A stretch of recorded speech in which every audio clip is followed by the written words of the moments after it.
everyone, welcome to another fantastic episode brought to you by FFF, right? Football Fans in Finance. I mean, this is going to be a great day. I think it's a very good day for all of us here. But, you know, but definitely, you know, some not as happy as others, so to speak. But we're going to start with the elite competition, the Champions League. We have two English clubs in the finals. Must be nice. Two clubs wearing blue. Yeah. You know, Kevin is in his light blue attire today, but he's a Chelsea fan, don't be fooled. You know, his away jersey. This is away or home jersey? Away. Yeah, it's away jersey, and he will be facing Man City, and we know that, you know, earlier in the season, the FA Cup match, albeit it was somewhat of a B-side for Man City. You know, 2 weeks inside. You got the better of him, but now you'll face him in this elite competition in the finals. Kevin, take over. Before Kevin go, I think if you lose him working. We don't get there. We don't get there. We don't get there. We don't get there. Alright, so it's gonna be lit. So before we even get to the finals, we thought it was semi-finals, right? And you know, we spoke about the match at length before a ball was kicked, and it played out how we expected it. Right. In terms of, you know, Benzema being dangerous, the energy in the midfield from Chelsea, overrun, Real Madrid. But I think Thomas Tuchel, right? We have to give him some credit. I think he outfoxed Zidane, right? And I always say this, you know, it's whenever you're going into a match and you have to change your formation for the opponent, you're always going to be in problems, because it tells me that your players have to learn a new tactical setup in a short space of time, and you go against a team that for a longer time has been in that setup and understand the position. And we spoke about, you know, how the team developed under Thomas Tuchel in terms of, we know there's an identity, we know the wing backs know what they're doing, and I think even the setup that he had on with the front three, you know, it confused Real Madrid. Everybody drifting all over the place, you know, and you know, just his team selection also. So it didn't went with Kai Havertz in the first leg. Went with Pulisic, was effective. Switch it around, bring in Kai Havertz, hard to mark. Timo Werner actually looked good yesterday. I was actually disappointed when they take him off, you know. I was like, it was causing a lot of problems. I was surprised too. Yeah, I was surprised. I was like how the game being so stretched, I think, you know, we needed that, but I think Thomas went for a little bit more composure in terms of Pulisic, the ball handler, can carry the ball. But yeah, we feel very good about this thing. You know what I mean? We're there right now, and I'm like, so alright. So remember, City flag away, 3-1, right? And we look at that match, and we spoke about it in the first 5 minutes. We got a lot of chances that we didn't take them, and then City worked them way in the game, and then they looked fantastic, and that's when they went on this magnificent run, right? I think it's going to be a good matchup in the finals, because I think we have matured as a team much since then. You know, I think that was second to last match for Frank Lampard, and we move on from that. And I think when I look at the team now, so before there was a focus on defensive solidity, right? We saw that where it was all about keeping things tight. It's all about making the safe pass, not too much risky pass. If it's not on, you reset and start over. Now we're seeing more risk, we're seeing more fluidity in the top three, you know, floating all over.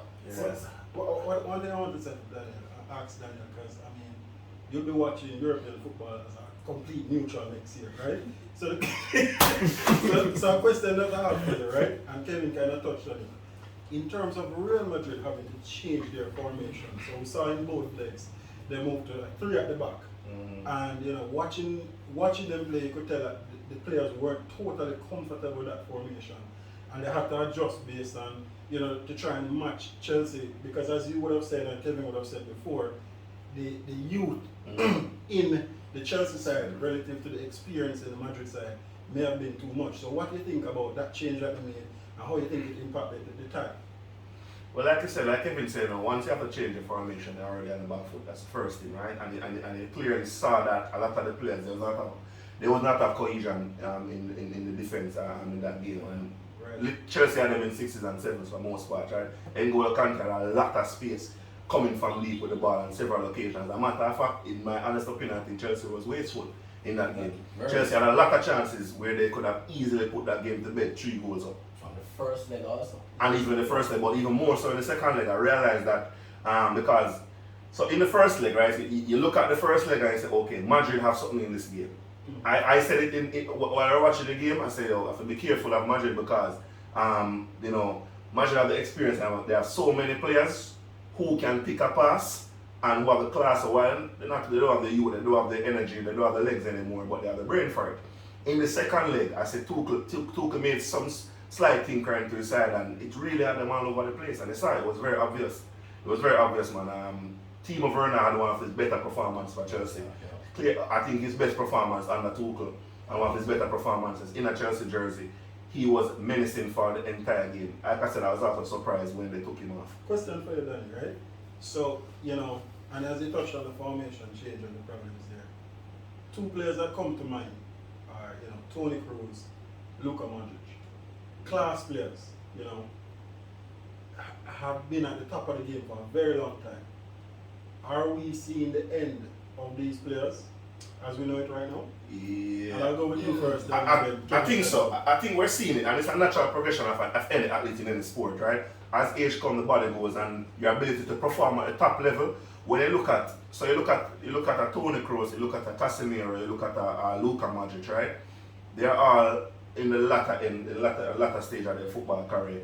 They look at a Chelsea midfield, N'Golo Kante career will never be finished. If you ask me, right, that man will keep running until he's 50.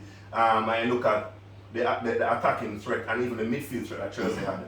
You clearly see that they are not able to go up effectively against a class competition, a class opponent, who has the legs and who has the skills. So Luka Modric is 35 now. Yeah.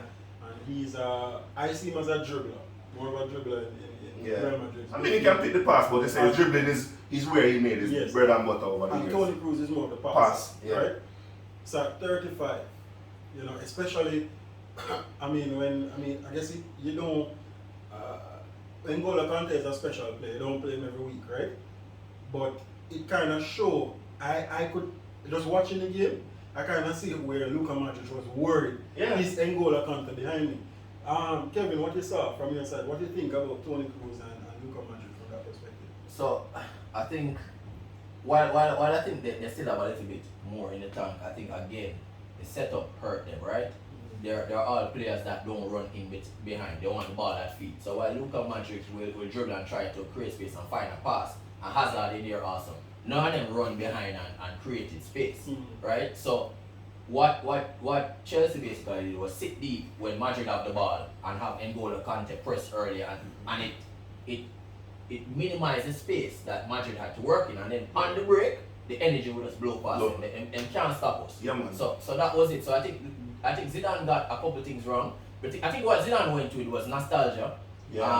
Experience. When he bringing back Ramos, I think that was a bad decision to give him the fact that Ramos was out for so long. You know, I think Eden Hazard shouldn't have been on the field for so long. I was watching Hazard and I'm like, he's not at the races. I mean, you can see that the talent is still there, but you just know that you need more matches on their belt. And I thought he should have pulled Hazard a little bit earlier. And I was also worried about Vinicius. And Chilwell. And I felt because he had Vinicius, you know, in that back five, Vinicius was confused, right? But every time he got Chilwell, he beat Chilwell. Yeah. So I'm saying, if he did release the reins from Vinicius, because we got a couple early yellow cards, you know, and especially on the right-hand side. Right. If he could have even switched Vinicius, I was discussing it with one of my friends, I said, switch Vinicius and put Christiansen under pressure and Aspi under pressure. But I don't know if Aspi had a brilliant game, right? I think, and we spoke about it before the match, I think the key players step up. The N'Golo Kante, man of the match over 2 legs. I think Aspe had a brilliant 180 minutes. I think Mason Greenwood. Mason Greenwood? Mason Mount. Mason Greenwood? No, I'm not playing for that side, right? So I think Mason Mount. Yeah, man. It's so hard. He said, it's so hard. But because hello.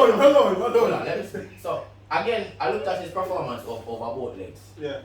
And he had good performances. But when I look at the commentary online, I'm like, to be honest, over the 2 legs, he wasn't like the most outstanding player. I think when I look, and I never say and I think that's part of the problem. And the lucky thing, Mason kind of have him feet on the ground and get carried away with all of that. Because the English media... He's maturity. He's maturing now, they can see it. Yeah. Because when you look on Aspe, I think what I was worried about...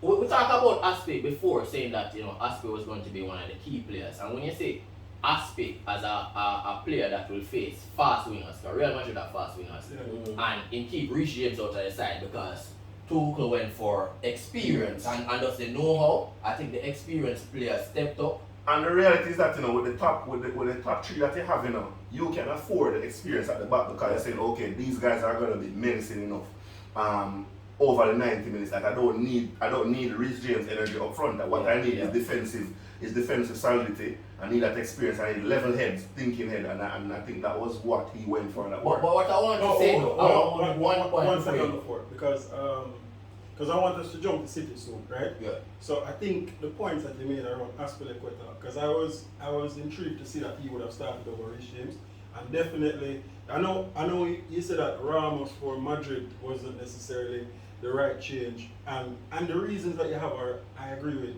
because I think about it and I look at Chelsea, and they have the perfect balance to me of experience and youth.